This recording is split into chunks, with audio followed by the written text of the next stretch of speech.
देखो, सुनो मेरी बात। किसी भी काल को जानने के लिए हमें दो प्रकार के स्रोतों की आवश्यकता होती है। कौन सी? पहला साहित्यिक और दूसरा पुरातात्विक। तो अशोक के अभिलेखी साक्ष्य हम कर चुके हैं, हालांकि साहित्यिक वाली क्लास रिकॉर्ड नहीं हो पाई थी, जो कि अभी हो रही है। ठीक है, तो देखो किसी भी इतिहास को जानने के, किसी भी काल के इतिहास को जानने के लिए हमें दो स्रोतों पर डिपेंड होना पड़ेगा। पहला है साहित्यिक स्रोत और दूसरा है पुरातात्विक स्रोत। हाँ या ना? इस साहित्यिक स्रोत यानी मौर्य काल के साहित्यिक स्रोत को हम दो भागों में बांट सकते हैं, एक देसी साहित्य और दूसरा विदेशी।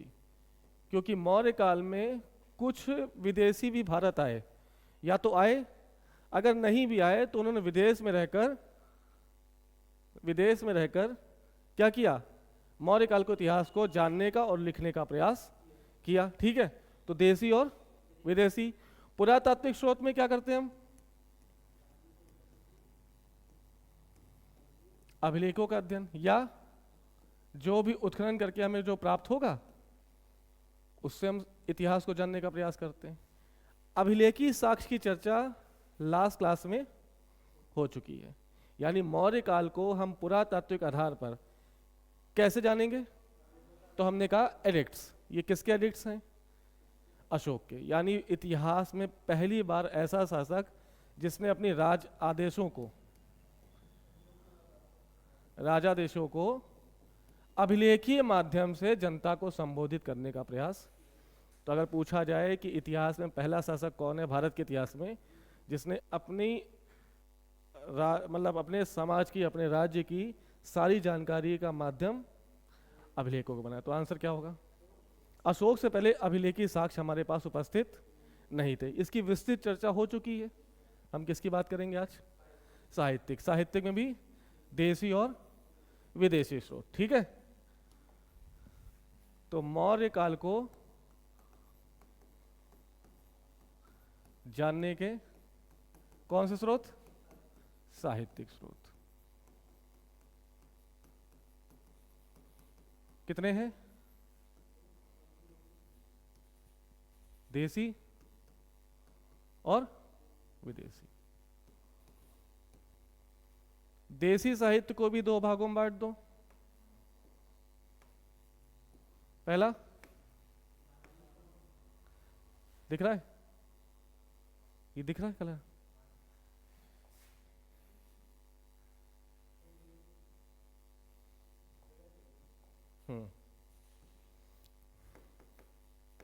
धार्मिक और धर्मनिरपेक्ष साहित्य।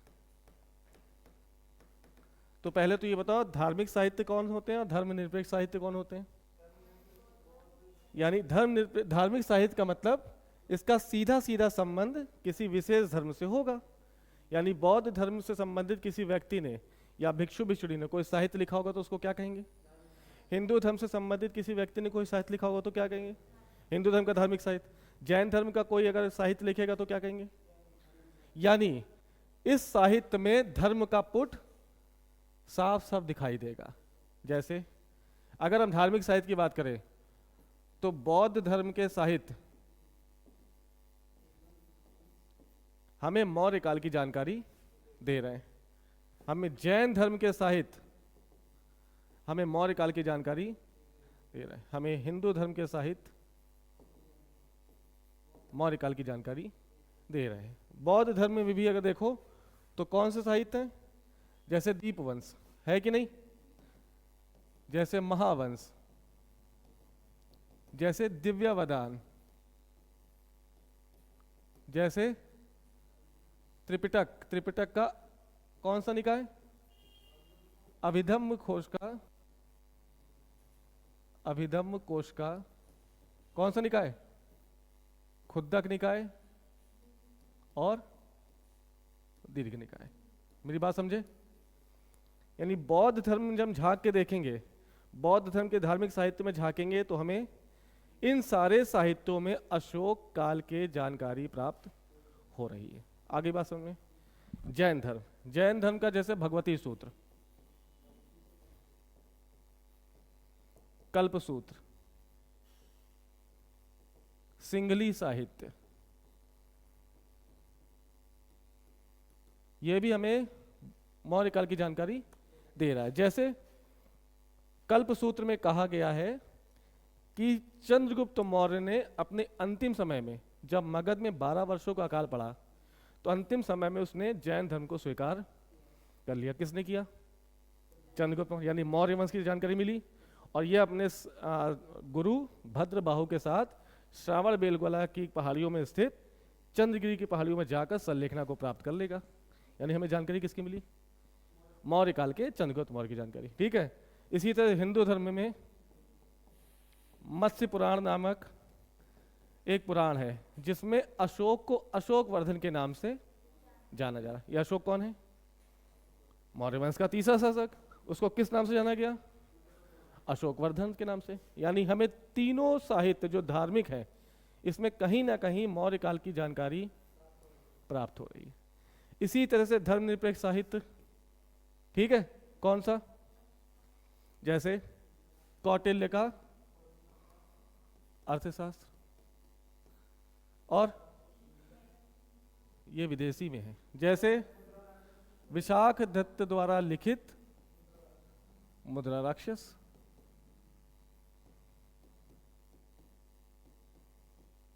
जैसे अभिलेख, बहुत बढ़िया, इसी को याद है, जैसे वृहत कथा मंजरी। इसके राइटर कौन है? क्षेमेंद्र। जैसे कथा सरित सागर,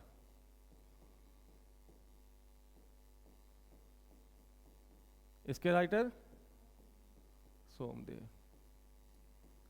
ये समस्त ऐसे साहित्य हैं जो धर्म से अलग होकर लिखे गए। इस किसी भी साहित्य में धर्म की जानकारी नहीं मिलेगी, ना ही बौद्ध, ना ही जैन, ना ही हिंदू धर्म की। ये राजनीतिक, सामाजिक और आर्थिक स्थिति के बारे में हमें जानकारी देगा। ठीक है। तो इस तरह से हमें आज एक एक करके सबका वर्णन करना है कि मौर्य वंश में बौद्ध धर्म, जो बौद्ध धर्म है, बौद्ध धर्म का दीप वंश, महावंश, दिव्यावदान, ये मौर्य काल को किस वंश का बता रहे हैं? चंद्रगुप्त मौर्य का उल्लेख कर रहे हैं कि नहीं कर रहे हैं? ऐसी समझ जानकारी आज हमको पढ़नी है। ठीक है। तो पहले ले आओ जितने भी धार्मिक साहित्य हैं, धार्मिक साहित्य में पहला ले आओ बौद्ध धर्म। ठीक है। जब हम बौद्ध धर्म के धार्मिक साहित्य को देखेंगे, जैसे दीपवंश, महावंश, दिव्यावदान इत्यादि इत्यादि इत्यादि, इन सब में मौर्य काल के, मतलब मौर्य शासकों को, यानी चंद्रगुप्त मौर्य को किस वंश से जोड़ने का प्रयास किया है?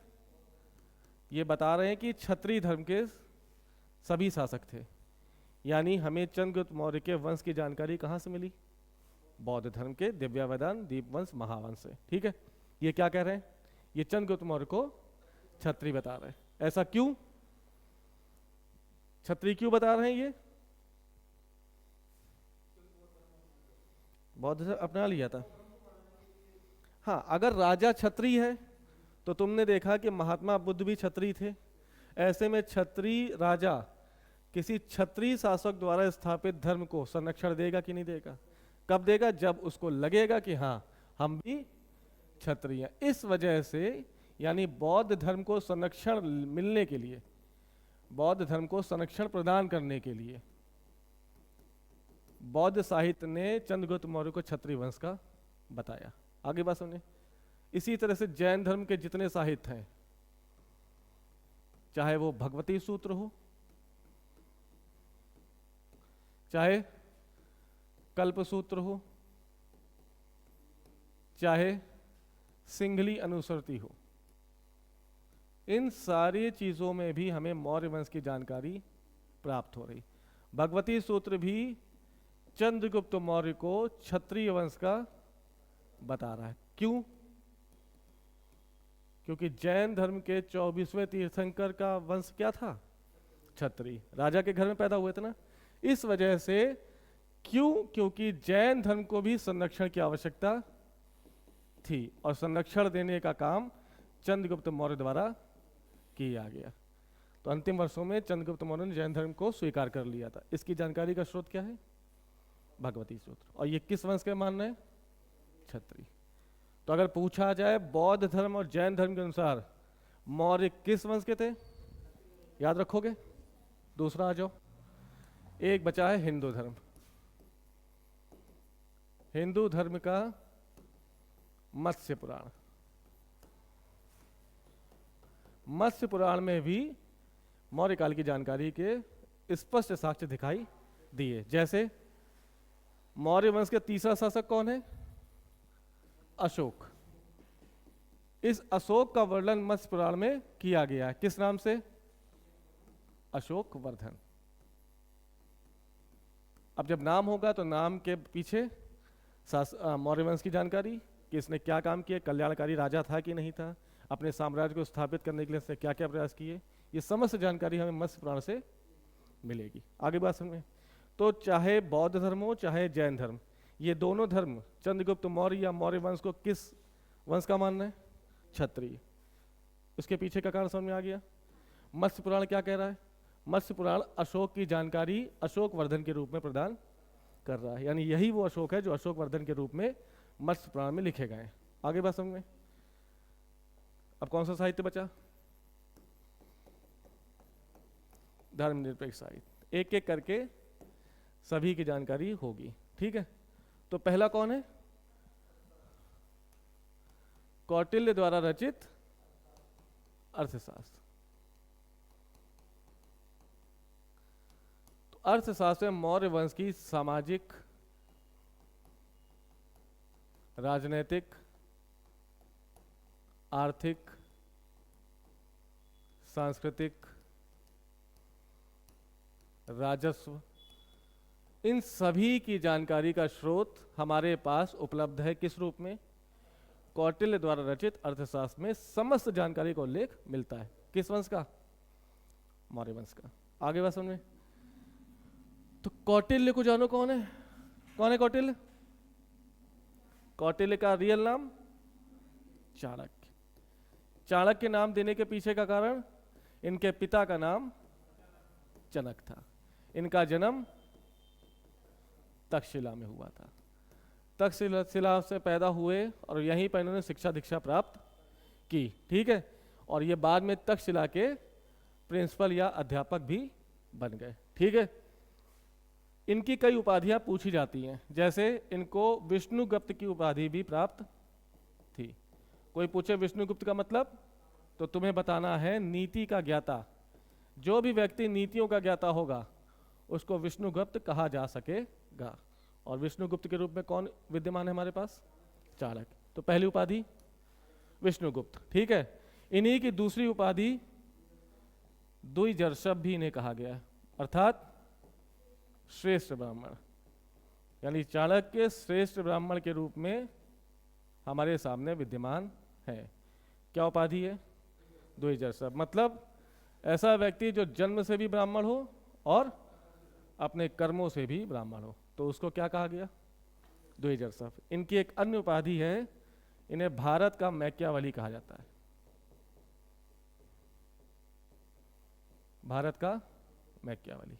ये मैकियावली कोई और नहीं बल्कि मध्यकाल में यूरोप के बहुत बड़े राजनीतिक शास्त्र के ज्ञाता थे। हालांकि उपाधि उल्टी देनी चाहिए थी, लेकिन अंग्रेजों द्वारा लिखे गए इतिहास की वजह से इनको क्या कहा गया?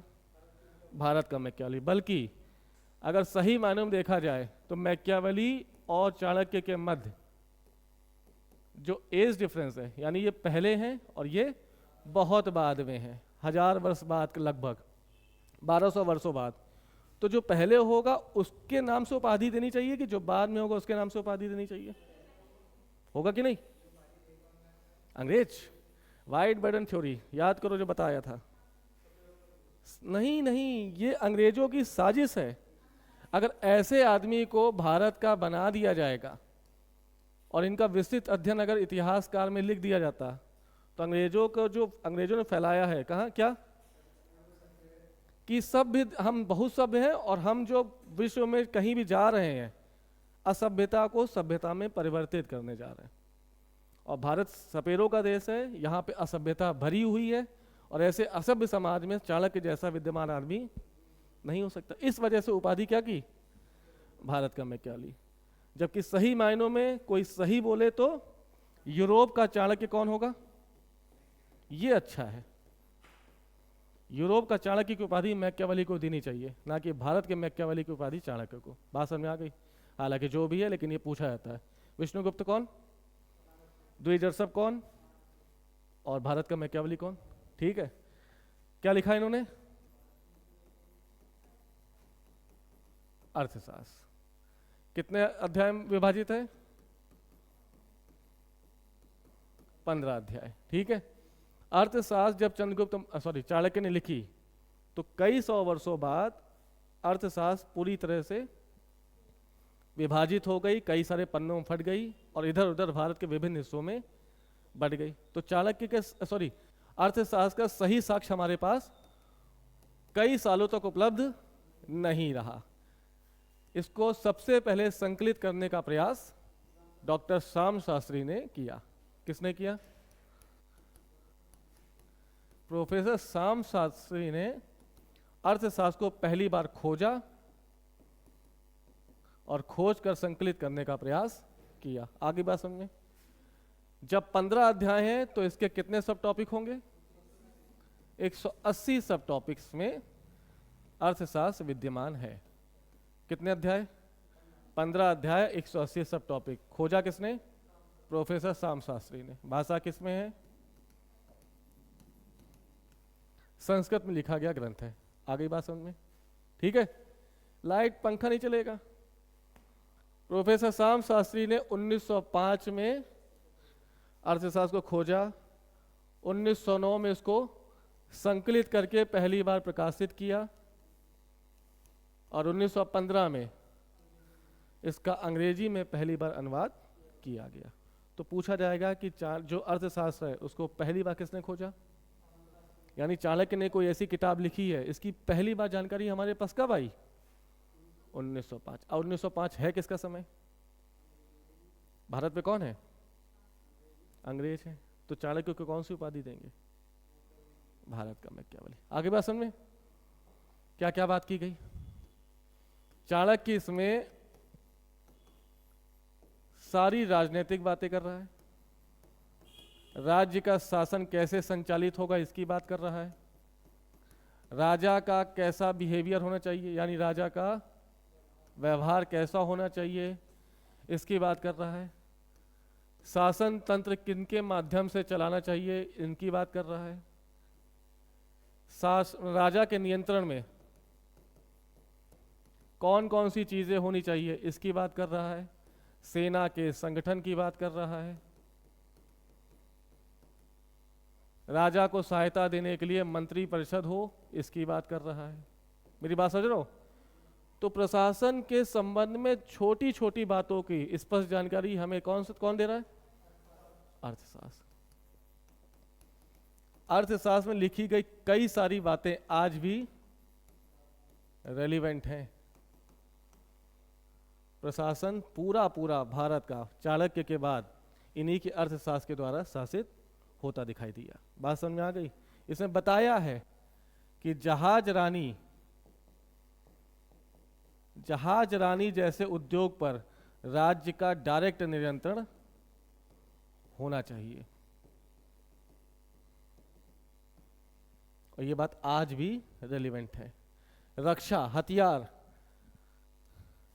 हथियार बनाने का कारखाना किसी प्राइवेट व्यक्ति के हाथों में नहीं होना चाहिए। तो आज भी देखो जो भी रक्षा विभाग है उसमें भारत की प्रत्यक्ष वो है, क्या बोलते हैं, हिस्सेदारी।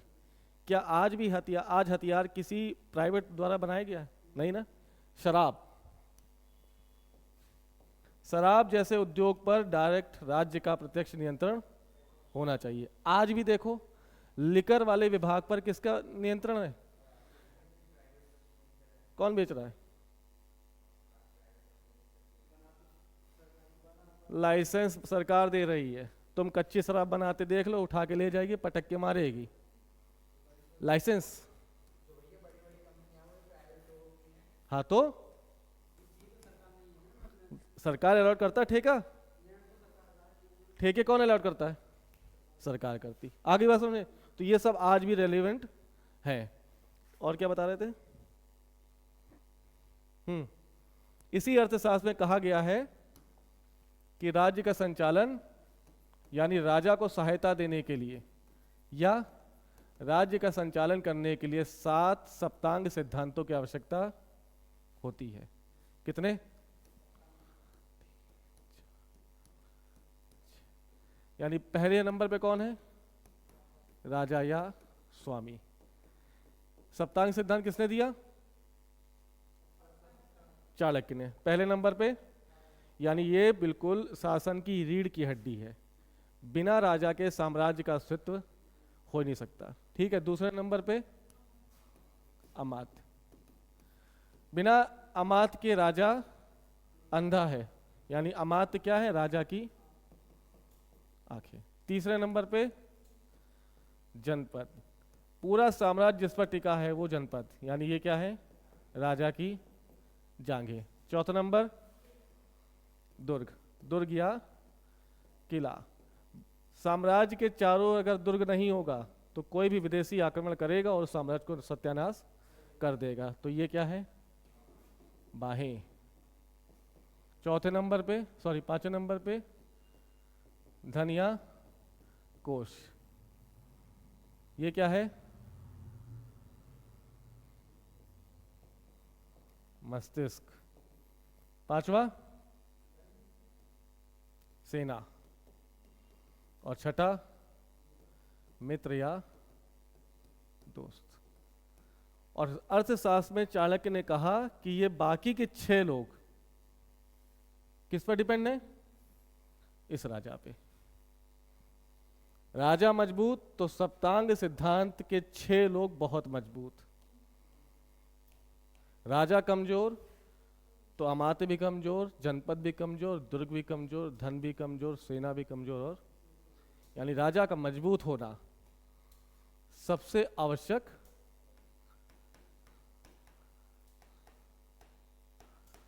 क्या है?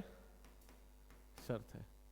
अगर राजा मजबूत नहीं है तो अखिल भारतीय साम्राज्य का गठन कभी नहीं किया जा सकता।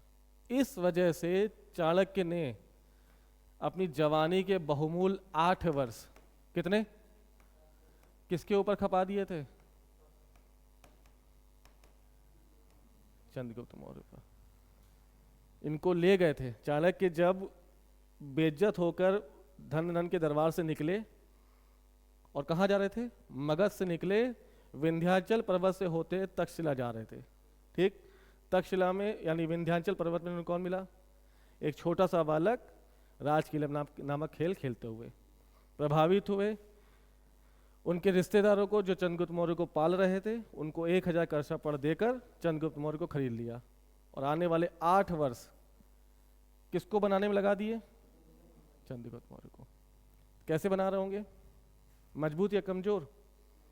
तुम्हें पता है चाणक्य की अर्थशास्त्र में लिखा है कि मैं डेली चंद्रगुप्त मौर्य के खाने में जहर मिलाता था। ये बात हो चुकी है। अच्छा, मिलाते थे। क्यों मिलाते थे? ताकि कोई और अगर दूसरा धोखे से जहर दे दे तो चंद्रगुप्त मौर्य उसको सरवाइव कर ले। इनके चारों ओर महिला अंगरक्षक होती थी। पहली बार विषकन्या का कॉन्सेप्ट भारत में दिखाई दिया। चंद्रगुप्त मौर्य के चारों ओर विषकन्याओं का पूरा जाल था। विषकन्याएं होते हैं और क्या होते हैं?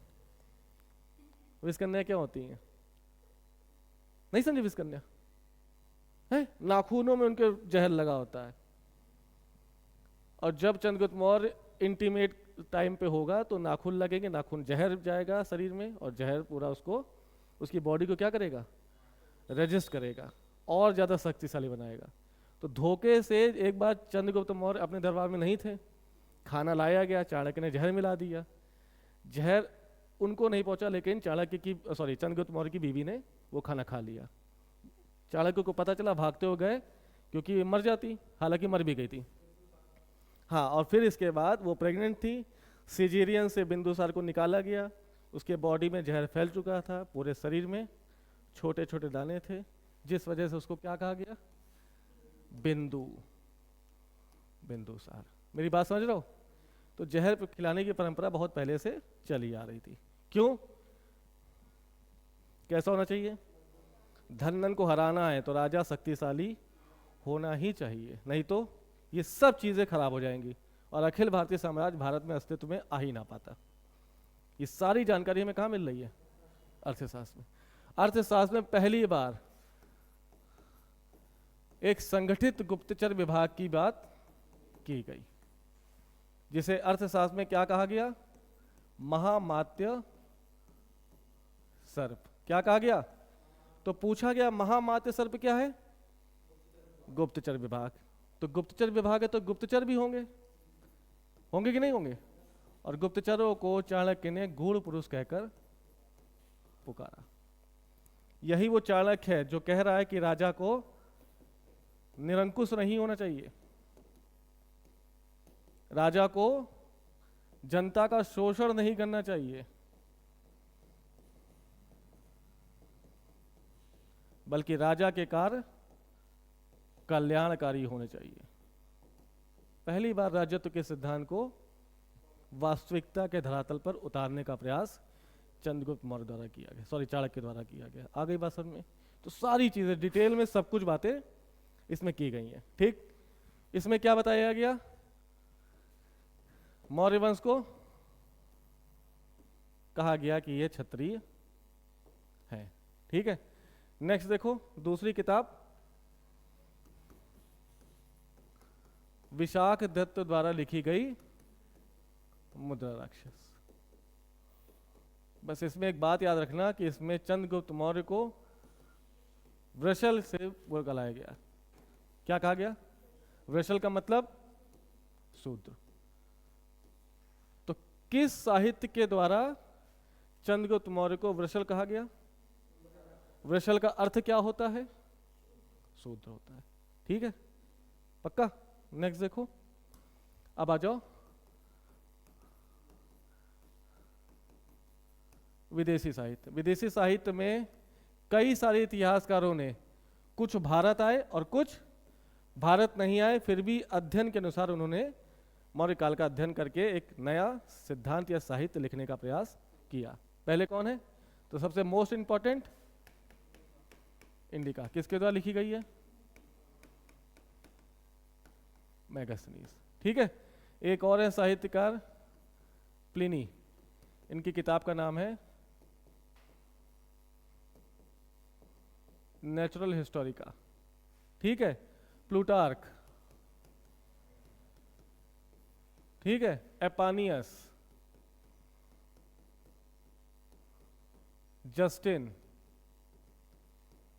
स्ट्रेबो और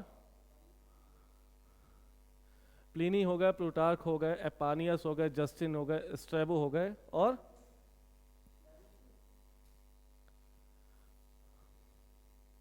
एक दो तीन और कौन है भाई? कोई बचा है? अबे वो राजदूत हैं। इंडिका, प्लिनी, प्लूटार्क हैं। अरे वो इस समय के काल की थोड़ी ना है, वो अभी हैं यार, अभी इस समय 90 to 93 की। तुम बता रहे हो जीवित है, लेकिन हमें लग रहा है एरियन। एरियन, यस, एक है एरियन। इनमें से कुछ भारत आए और मौर्य काल का इतिहास लिखा, कुछ अपने घर में ही रहे और मौर्य काल का इतिहास लिखा। हमें सब नहीं पढ़ना है। जो भारत आया और उसने मौर्य काल को, इतिहास को बताने का काम किया, वो कौन है? इंडिका। पंखा चालू करना है क्या? चलेगा नहीं? आगे लाइट नहीं है। कौन है? किसने? कौन सा सिद्धांत?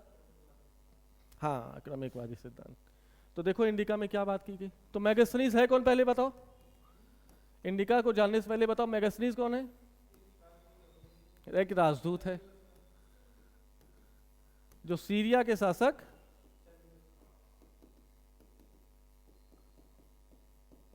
सेल्यूकस का राजदूत है। ठीक है, सेल्यूकस कौन है? सेल्यूकस सिकंदर का उत्तराधिकारी है, महान सिकंदर का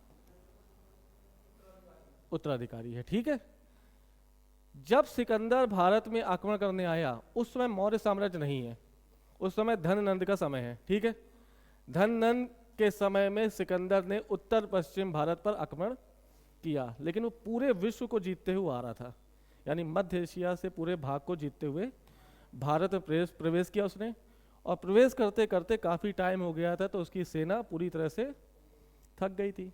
झेलम नदी तक पहुँचे, झेलम नदी के बाद इनके सैनिकों ने हथियार डाल दिया। झेलम नदी के तट पर एक पोरस नामक एक व्यक्ति है, इसने इनको युद्ध में बराबरी का मतलब वो दिया, क्या बोलते हैं उसको, है क्या बोलते हैं, क्या क्या बराबर का क्या बोलते हैं, अरे चुप रहो यार, बराबर का क्या बोलते हैं उसको यार,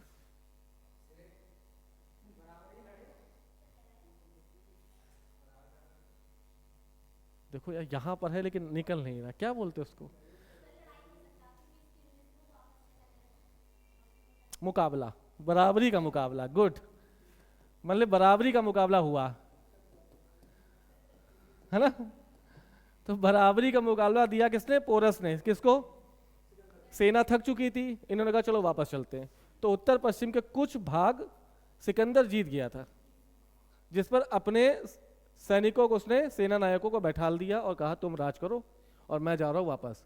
वापस जाते ही इसकी मृत्यु हो गई और उत्तराधिकारी के रूप में कौन बैठ गया, सेल्यूकस। अब सेल्यूकस भारत आएगा, अब जब सेल्यूकस आएगा तो भारत पर चंद्रगुप्त मौर्य ने मौर्य साम्राज्य की स्थापना कर दी थी। सेल्यूकस भारत आएगा, कहेगा कि चंद्रगुप्त मौर्य से पूछेगा कि भैया जो मेरे पितामह दादा जो क्षेत्र जीत गए थे वो वापस करो। अब चंद्रगुप्त मौर्य है कैसा राजा, वो मगध के पाटलिपुत्र के शासक धननंद को हरा चुका है, यानी शक्तिशाली है। क्या इजीली वे में दे देता, क्या होगा, युद्ध होगा, युद्ध होगा। और इस युद्ध का पहली बार चर्चा की गई है, किसने की है, एपानियस ने, गुड। यानी सेल्यूकस और चंद्रगुप्त मौर्य के मध्य लड़ाई हुई है, इसका एकमात्र साक्ष्य हमें किस इतिहासकार ने दिया, एपानियस के द्वारा बताया गया है कि भारत में सेल्यूकस और सिकंदर के मध्य, सॉरी, एपानियस ने युद्ध का वर्णन किया है जो सेल्यूकस और चंद्रगुप्त मौर्य के बीच हुआ, जिसमें सेल्यूकस हार गया और चंद्रगुप्त मौर्य जीत गया। इस वजह से इसे भारत का युद्ध कहा गया। मतलब पहली बार जो विदेशी भारत आ रहे थे उनको वहीं से उसने भगा दिया। आगे बात समझ में। और इस युद्ध के बाद दोनों के मध्य संधि हुई और संधि का झुकाव चंद्रगुप्त मौर्य की ओर था। इस संधि के फलस्वरूप सेल्यूकस ने अपनी बेटी का विवाह चंद्रगुप्त मौर्य से करा दिया और 4 प्रांत दहेज के रूप में दे दिए। वो कौन कौन से प्रांत हैं, एक है हेरात यानी एरिया, फिर जेड्रोसिया, अराकोसिया और पेरीपेमिस दाई। ये 4 प्रांत चंद्रगुप्त मौर्य को दहेज के रूप में सेल्यूकस ने प्रदान कर दिए। तो चंद्रगुप्त मौर्य का साम्राज्य बढ़ा। ये सब हमें इतिहास मिल रहा है, कहाँ मिल रहा है, या तो एपानियस में या मैगस्थनीज की इंडिका में। हेलेना के साथ, यानी जो इसकी पत्नी बेटी है, हेलेना के साथ ही सेल्यूकस ने एक अपने साथ मतलब हेलेना के साथ एक राजदूत भेजा, और वही राजदूत कौन है, कौन है, मैगस्थनीज। ठीक है, इनके साथ रहेगा, हेलेना के साथ रहेगा भारत में कितने वर्ष, 304 ईसा पूर्व में भारत आया और 299 ईसा पूर्व तक भारत में रहा। भारत के यानी मगध साम्राज्य के पाटलिपुत्र में ही रहा। कौन, कहाँ रहा, पाटलिपुत्र। कितने वर्ष, 5 वर्ष। कब से कब तक, 304 से 299 बीसी। पकड़ गए। अब जब पाटलिपुत्र में रहेगा, पाटलिपुत्र के बाहर नहीं जाएगा, तो विस्तृत विवरण किसका मिलेगा, पाटलिपुत्र का। इसने पाटलिपुत्र का विस्तृत विवरण दिया। क्या कहा कि ये है पाटलिपुत्र। हाँ, फिर कहो कि लंबाई और चौड़ाई।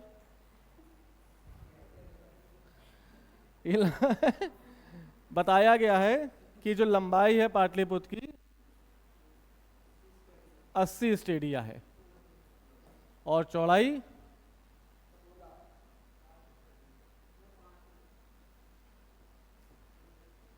15 स्टेडिया। स्टेडिया क्या है? दूरी की इकाई।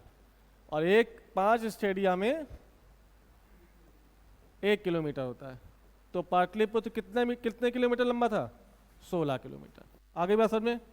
और 3 किलोमीटर चौड़ा। इसी मैगस्नी ने बताया कि पाटलिपुत्र के ऊपर यानी उत्तर में कौन सी नदी बह रही है?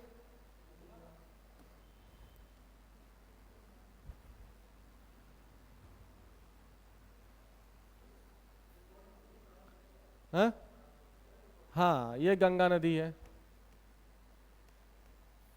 ठीक है, दिख रहा गंगा?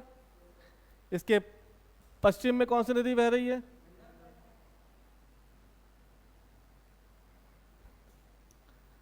गंडक नदी।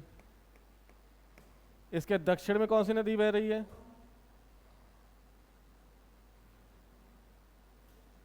सोन नदी। और इसके पूरब में चंपा नदी।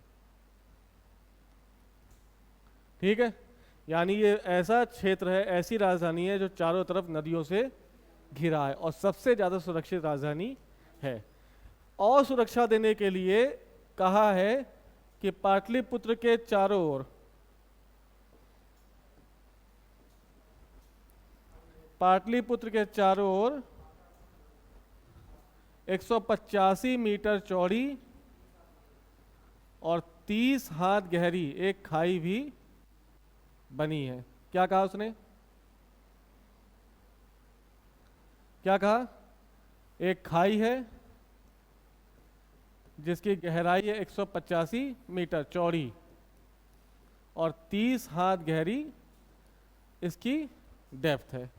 ऐसे में विदेशी आक्रमण आएंगे, घोड़े आएंगे, हाथी आएंगे, सब डूब के मर जाएंगे कि नहीं मर जाएंगे? इसके साथ साथ पाटलिपुत्र 64 द्वारों से मिलकर बना हुआ है। यानी इसके चारों कितने द्वार हैं? 64। और 530 पिलर्स हैं। तो अगर इतना विस्तृत विवरण है दे रहा है तो किसका दे रहा है? और पाटलिपुत्र है किसकी राजधानी? मौर्य की है, मगध की राजधानी है। तो अल्टीमेटली हमें मैगस्नीज के इंडिका से किस वंश की जानकारी मिली? आ गई बात समझ में? पक्का। इसी मैगस्नीज ने एक अन्य बात कही, कुछ मतलब डाउटफुल बातें की हैं इसने। जैसे क्या डाउटफुल बातें हैं? देखो, डाउट क्यों हुआ पहले ये बताओ इसको। क्योंकि ये भाई पाटलिपुत्र से बाहर निकला ही नहीं, तो भारत के अन्य क्षेत्र को उसने देखा नहीं। पाटलिपुत्र कैसा है? बिल्कुल ग्लोरियस सिटी है कि नहीं है? अरे यार, राजा बैठ रहा है तो राजधानी कैसी होगी? एवन आज दिल्ली का जो साउथ, वो देख लो, साउथ दिल्ली कैसी है, जहाँ प्रधानमंत्री महोदय रहते हैं, वो इलाका कैसा है दिल्ली का? सबसे बेस्ट इलाका है। अब सोचो कोई व्यक्ति वहीं पे आके रुके 2, 4, 5 साल तो, और कहीं ना जाए, सिर्फ उसी क्षेत्र में रहे, तो उसको भारत कैसा दिखेगा? लेकिन कोई बस्तर जाके देखे, झारखंड के कोई जिले में जाके देखे, झरिया जाके देखे, संभल आके देखे, तो क्या लगेगा? हाय भगवान, भारत ऐसा है? दिक्कत होगी ना। इस वजह से क्योंकि वो पाटलिपुत्र में ही रहा, इस वजह से जो इसने विवरण दिया है वो थोड़ा सा डाउटफुल है। और इसके डाउटफुल विवरण पूछे गए हैं। किसके अनुसार? भारत दास प्रथा नहीं है, इसको भारत दास प्रथा दिखी ही नहीं। वो कह रहा है भारत में दास है ही नहीं, सभी आदमी राजा हैं, मालिक हैं। ऐसा हो सकता है, बल्कि दास प्रथा का उल्लेख हर जगह दिखाई दिया। एक और कारण हो सकता है कि भारत में जो दास थे उनकी जो कंडीशन थी यूरोप के दासों से बहुत बेहतर थी। वहाँ पे यूरोप के जो दास हैं उनको हथकड़ी पहनाया जा रहा है, उनसे बेगार कराया जा रहा है, बहुत सारा काम कराया जा रहा है। लेकिन यहाँ के दासों की स्थिति इस समय तक बेहतर थी। जब अंग्रेज आएंगे तब वहाँ पे दास की स्थिति खराब होगी। अभी तक दास कैसे हैं? अगर हम तुलना करें भारत और यूरोप की, तो यूरोप के दासों की स्थिति बहुत ही न्यून है, जबकि भारत के दासों की स्थिति, तो पहला कारण तो दास अच्छी स्थिति में है, दूसरा ये पाटलिपुत्र से बाहर गया नहीं तो इसको दास प्रथा दिखी ही नहीं। दूसरा विवरण कह रहा है कि भारत में 4 नहीं बल्कि 7 जातियां निवास करती हैं, और बल्कि हमने वर्ण व्यवस्था को पढ़ा तो क्या कहा? ब्राह्मण क्षत्रिय वैश्य, ब्राह्मण क्षत्रिय वैश्य, और तो कहाँ 7 जातियां दिख गई? इसको नहीं समझे? तीसरा इसने भ्रामक विवरण दिया, और वो किसान विसान को जोड़ रहा है, मजदूर को भी जाति बना रहा है। वो कह रहा है भारत जो किसान है वो भी एक अन्य जाति, अलग जाति है। तीसरा, चाणक्य जहां कह रहा है कि राजस्व का वसूली, जो भू राजस्व का दर है, चाणक्य के अनुसार कितनी है? 1/6। मैगस्थनीज कह रहा है कि भू राजस्व की दर 1/4 है। पता नहीं कहाँ देख लिया इसने, ये भ्रामक विवरण है। नेक्स्ट, ये कह रहा है कि भारत पढ़े लिखे नहीं है। मतलब बात मत करो यार, भारतीय पढ़े लिखे नहीं है। क्या ये संभव है? अगर भारतीय पढ़े लिखे ना होते तो वेद इनके पापा लिख के गए? वेद, पुराण, आरण्यक, ब्राह्मण, ये सब साहित्य हमारे पास ऑलरेडी विद्यमान था ना। कब से? वेदों की रचना कब की गई? मौर्यकाल से पहले कि मौर्यकाल के बाद? बहुत पहले कर दी गई। नहीं, वेदों की रचना 1500 BC में नहीं है। वेद उत्तर वैदिक काल में लिखे गए, यानी 600 ईसा पूर्व के आसपास वेद लिखे गए, ब्राह्मण लिखे गए, आरण्यक लिखे गए, और उपनिषद लिखे गए। आए तो लगे अच्छा लग रहा है? समझे मेरी बात? भू राजस्व की दर तुम पूरे प्राचीन भारत में देखोगे ना तो अधिकांश 1/6 ही दिखेगी। वो अशोक ने किया है। अशोक जब रुमन्नी दे गया था तो वहां की जनता से प्रसन्न होकर उसने रुमन्नी दी, यानी लुम्बनी के आसपास, यानी लुम्बनी वन में, लुम्बनी में उसने 1/6 को कम करके 1/8 कर दिया। चाणक्य कह रहा है 1/6 है। बस एक जगह का भू राजस्व दर कितनी है? तो हम क्या लिखेंगे? 1/6 लिखेंगे, 1/8 लिखेंगे। लेकिन ये क्या कर रहे हैं? मैगस्थनीज बकवास बात कर रहे हैं। और ये क्या कर रहे हैं? भारतीय पढ़े लिखे नहीं है। तो वेद, पुराण, ब्राह्मण की रचना बहुत पहले हो चुकी है। तो ये सारे विवरण कैसे हैं? भ्रामक है, डाउटफुल है। ये पूछा गया है कि किसके अनुसार भारत में दास प्रथा नहीं थी, तो कौन है? मैगस्थनीज। 7 जातियों में विभाजित था, ठीक है। इसके साथ साथ मैगस्थनीज ने एक और विवरण दिया, किसका? नगर प्रशासन। नगर प्रशासन के तहत मैगस्थनीज कह रहा है कि नगर का प्रशासन नगरक के हाथों में था, और प्रशासन संभालने के लिए 6 समितियां बनाई गई, ठीक है। 6 समितियां और 5-5 सदस्य, कितने हो गए? तो 6 समिति में कितने सदस्य हो गए? 30 सदस्य। तो पहली समिति, दूसरी समिति, तीसरी समिति, चौथी, 5वीं और 6ठी। 6 समिति, 6 के अलग अलग कार्य। पहली समिति का कार्य क्या है? औद्योगिक कार्यों की निगरानी करना, ठीक है, रट लेना। दूसरी की क्या है? कोई भी भारत विदेशी आ रहा है या भारत से कोई बाहर जा रहा है, उसकी देखरेख, उसका खाना पीना, रहना जागना, ये सबकी देखरेख करने का कार्य किसके पास है? विदेशी, सॉरी, दूसरी समिति, ठीक है। तीसरी समिति का काम है जनगणना, ठीक है। चौथी समिति का काम है व्यापार और वाणिज्य को व्यवस्थित करना। ठीक है। पांचवी का काम है बाजार को नियंत्रित करना, यानी ऐसा कोई जो सामान बेच रहा है वो कैसा, ऐसा तो नहीं कम नाप रहा हो या ज़्यादा पैसे ले रहा हो, इन सब की देखरेख कौन करेगा? पांचवी। और छठी समिति का काम है बाजार में जो भी क्रय विक्रय किया गया है, क्या किया गया? क्रय विक्रय किया गया, उस पर कर की अदायगी करना, सभी से कर को कलेक्ट करना। ठीक है। तो ये था सारा विवरण। साहित्यिक स्रोत के आधार पर हमने मौर्य काल को जानने का प्रयास किया। कितने साहित्य मिले हमें?